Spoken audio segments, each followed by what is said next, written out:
오늘 저에게 주신 말씀은 디모데후서 3장 10절부터 17절의 말씀입니다. 디모데후서 3장 10절부터 17절의 말씀을 함께 우리가 합독하여서 나누어 보도록 하겠습니다. 나의 교훈과 행실과 의향과 믿음과 오래 참음과 사랑과 인내와 박해를 받음과 고난과 또한 안디옥과 이고니온과 루스드라에서 당한 일과 어떠한 박해를 받은 것을 내가 과연 보고 알았거니와 주께서 이 모든 것 가운데서 나를 건지셨느니라. 무릇 그리스도 예수 안에서 경건하게 살고자 하는 자는 박해를 받으리라. 악한 사람들과 속이는 자들은 더욱 악하여져서 속이기도 하고 속기도 하나니, 그러나 너는 배우고 확신한 일에 거하라.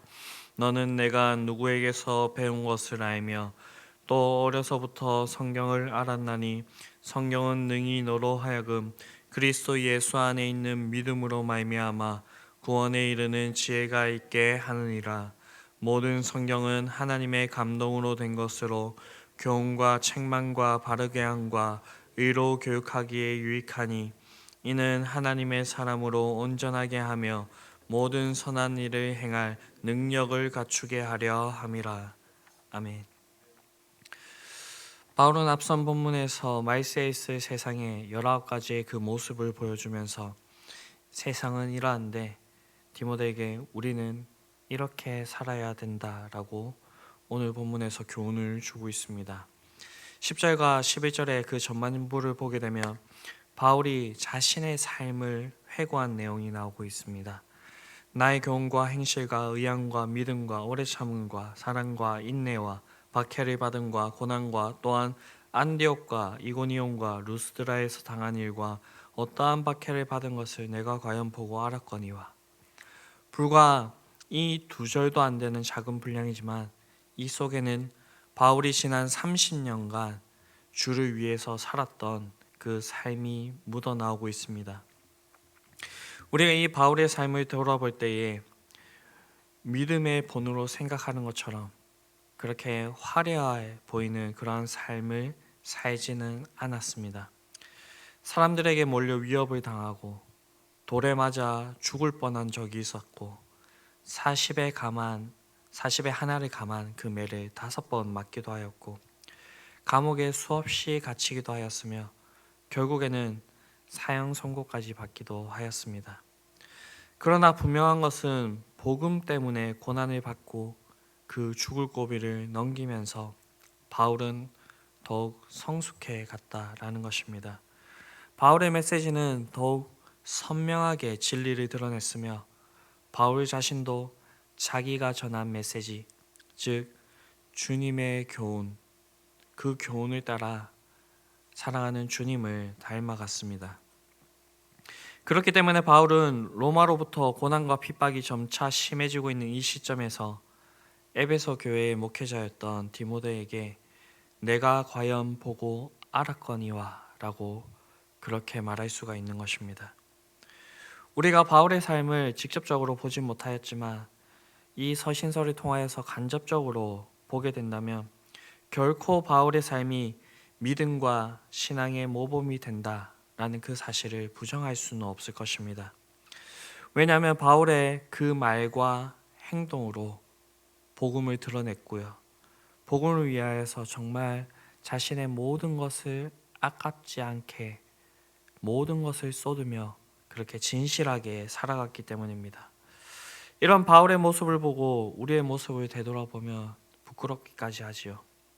그리고 이러한 삶을 우리가 살 수 있을까라고 했을 때에 우리는 바울과 같은 사람이니까 이러한 삶을 살지 않았을까라고 그렇게 스스로에게 변명해 보기도 합니다.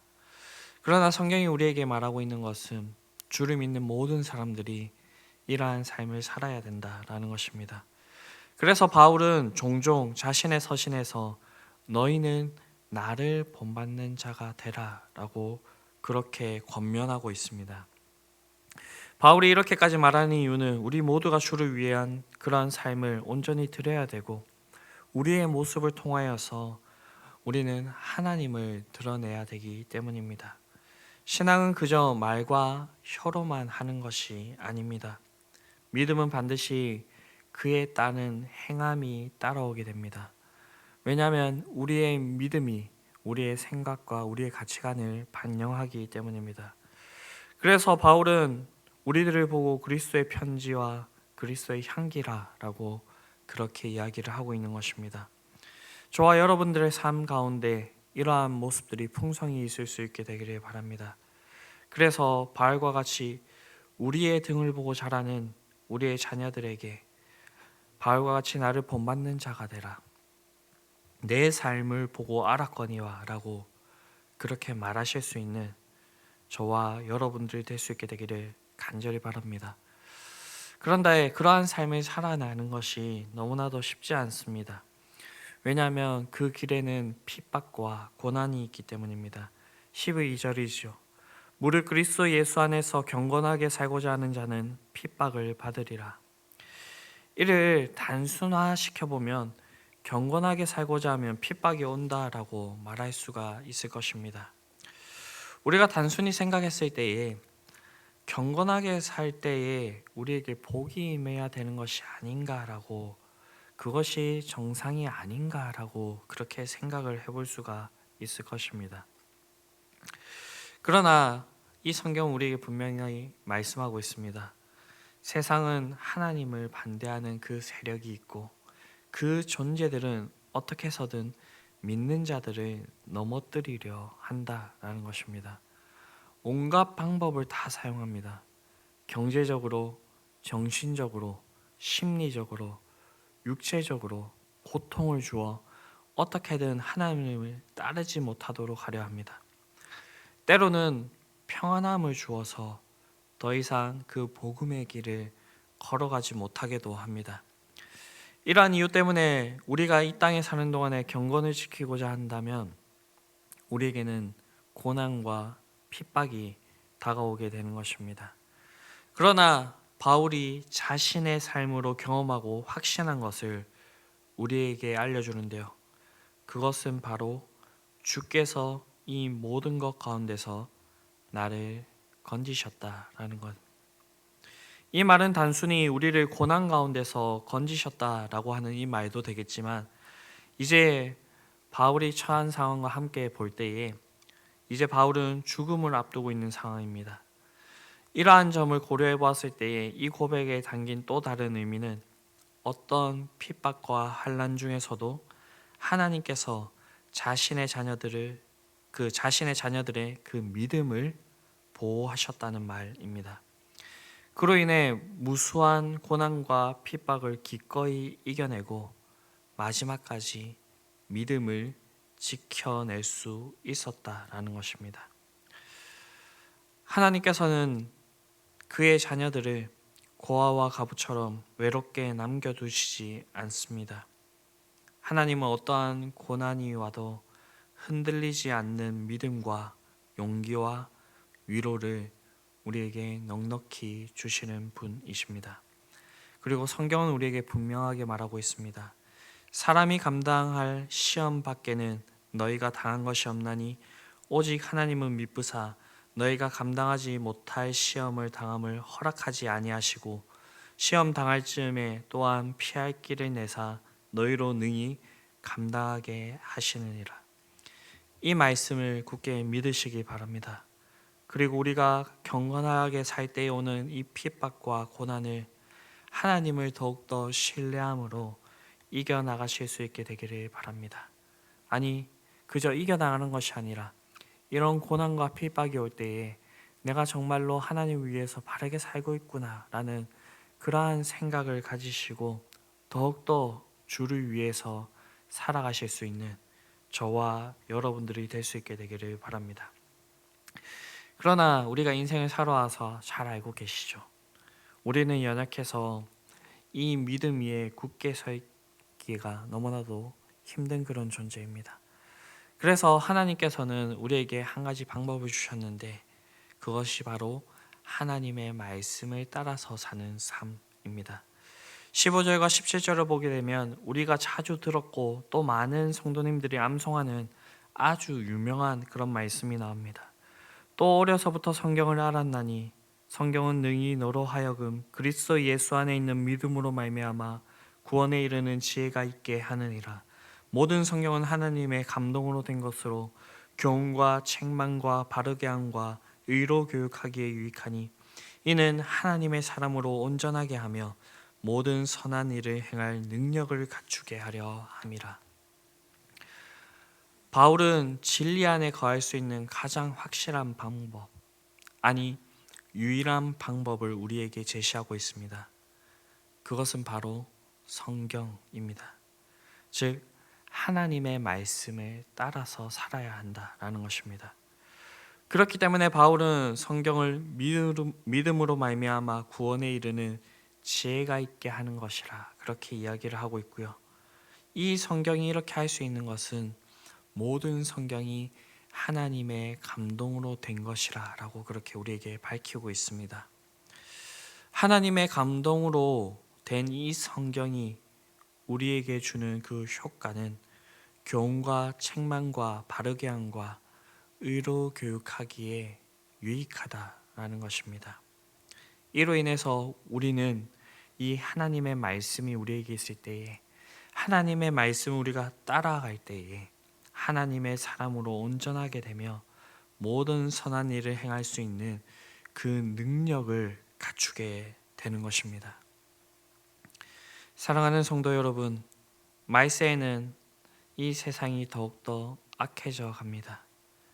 이 세상 속에서 진리를 따르고자 하는 우리에게 유일한 지침서가 되는 것, 길이 되는 것은 오직 하나님의 감동으로 된 성경뿐입니다. 그리고 그 영감된 성경은 우리에게 진리가 무엇이며 우리가 어떻게 살아가야 되는지에 대해서 알려주시고 친히 인도해 주십니다. 여러분들은 성경이 주님 안에 있는 믿음으로 말미암아 구원에 이르는 지혜가 있게 되는 것임을 믿습니까? 모든 성경이 하나님의 감동으로 된 것임을 믿습니까? 그리고 성경이 우리에게 진리의 삶을 보여주고 인도하는 유일한 지침서가 됨을 믿습니까? 이것을 믿는다고 한다면 우리가 끝까지 하나님의 말씀을 붙들 수 있는 그런 사람들이 될 수 있게 되길 바랍니다. 주님이 오시기 전까지 세상은 더욱더 악해지며 악한 사람들과 속이는 사람들은 더욱 악해져서 속이기도 하고 속기도 합니다. 그러나 우리는 배우고 확실한 이 일에 거할 수 있게 되기를 바랍니다.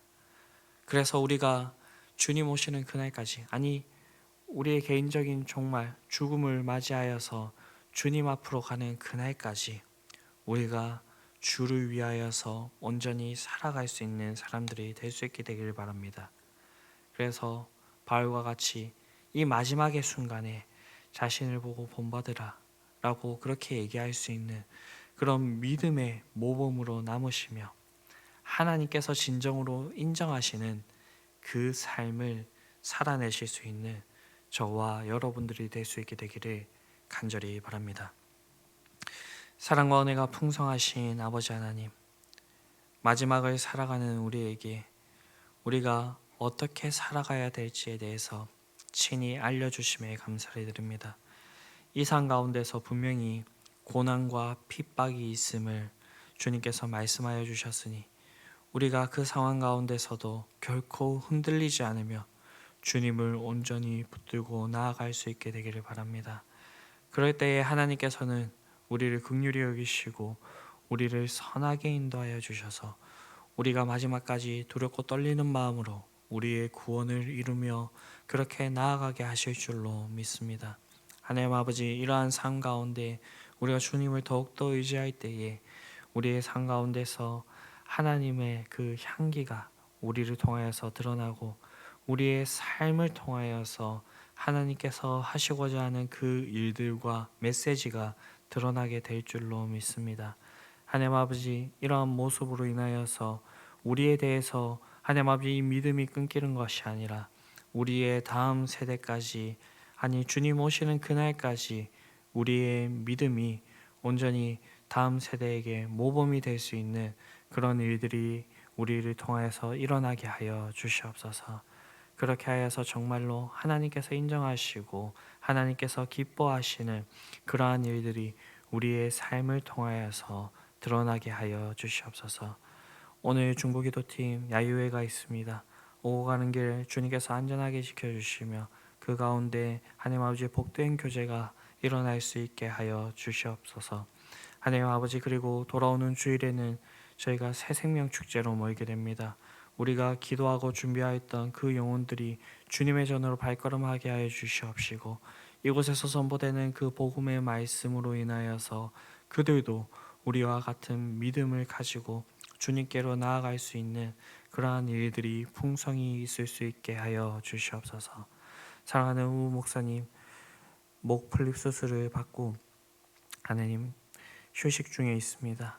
편안한 쉼을 허락하여 주시옵시고, 주님께서 그 목을 어루만져 주셔서 이전보다도 더욱더 강건하게 하여 주셔서 주님께서 맡겨주신 그 사역들을 온전히 잘 감당할 수 있는 그런 목사님 될 수 있게 되기를 바라오니, 주님께서 이 기간 가운데 특별한 간섭으로 임하여 주시옵소서. 이 모든 말씀 우리를 구원하신 예수 그리스도의 이름으로 기도드립니다. 아멘.